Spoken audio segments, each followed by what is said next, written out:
Hi there, my name is Brian Dunnett, also known as Mr. Tidbit. How are you? And thank you for coming to my multiple offers video. Very important subject these days, folks, right across Canada. This is what we're seeing, multiple offers on any house that comes on the market, especially in the area that I work, which is Simcoe County here in Ontario, about 30 to 40 minutes north of Toronto, in case you don't have your map right now. Okay. Yeah, very common to see multiple offers these days, a low pool of inventory and a frenzy of buyers all snarling and aggressive, competing for the prize, so to speak. So very important topic.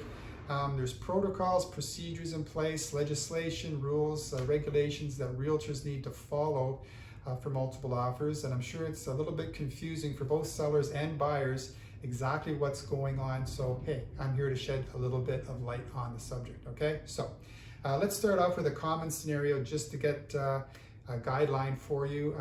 Sellers working with their realtor, let's say it's on a Sunday, I can get your home listed on MLS on the Monday. Okay, great. However, during correspondence, Mr. and Mrs. Seller, when do you want to look at offers? The seller has a number of options open to them. They can look at offers right away, but the more common thing to do is to wait 4 or 5 days and have a listing presentation date. Let's say it's Saturday at noon, okay? That way you open up your house for 4 or 5 days, get as much attention as possible, and hopefully more multiple offers, okay? Great. However, there's also this preemptive offer situation, also called a bully offer.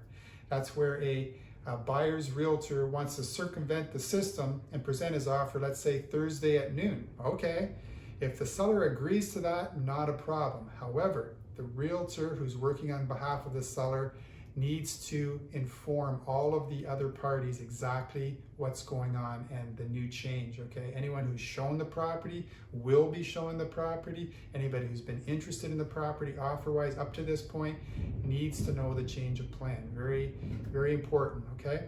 A little deep subject here, so just saying I'm not really for or against preemptive offers, but they do exist, okay? Let's go back to the normal way now. Offer presentation at noon, okay?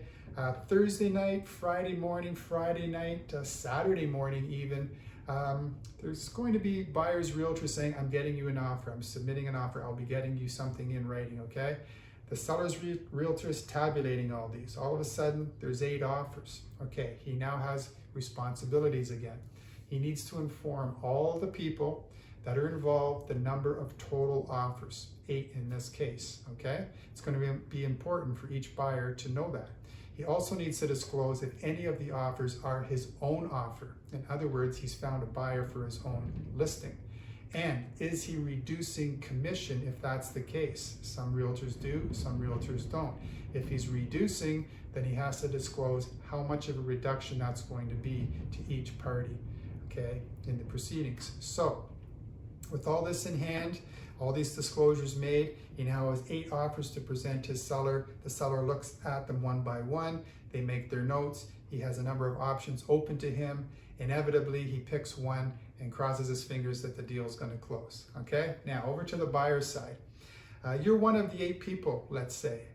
You're not sure what you're going to do, and you're certainly not sure what any of those other buyers are going to do, and vice versa. Okay, so it's a race.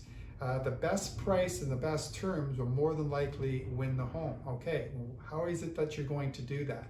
Well, be prepared. Yeah, you want to have vital communication with your realtor, folks, and with your mortgage people, okay? Because whatever you put on the top line, you need to know that you can, that you're good for it, because you need to close this deal. So get pre-approved, know what you can afford, know that you're going to have to spend more than the list price, and what's that comfort zone for you, and the price that you don't have any regrets over either. Because if you find out, you know what, sorry, but you didn't get the house, and in your mind you're thinking, I should have offered an extra $5,000, something like that, well, you might just want to consider doing that, because usually the highest price is going to win. Now, let's get on to conditions. Do you add conditions to your offer, or do you not? Obviously, the prudent thing to do is put the conditions in. It's a safeguard for you. However, here's the thing. Let's pretend you're the seller for a second. You've got 8 offers. 2 of them have conditions. 6 don't have conditions. What would you do? Yeah, you're going to pick one of the 6 because all you have to do is sign your name, have a firm deal, and again, you cross your fingers that the deal is going to close. So you may have to consider going in condition free. Okay. 3, do you have a home to sell? If you do, you need to know how much it's worth, okay? Because more than likely you're going to want to put it on the market right away. So it also has to be in a ready state of repair, all right? So you're probably pulling the equity out of that home and putting it into your purchase. So again, you want to know how much your home is worth so you can make that transition safely, okay?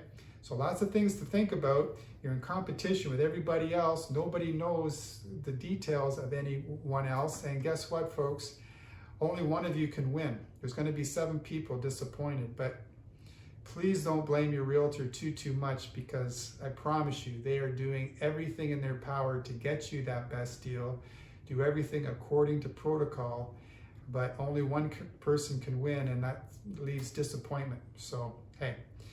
Now, I know this opens up a lot of questions, what ifs, this sort of thing, and you know what, that's why we're here. And you know, our email address is available to you through our website. Our phone number is at the end of this video. Please call, please email us. We'd love to answer your questions. We want you to succeed. We hope this has helped you, and until the next time, all the best to you.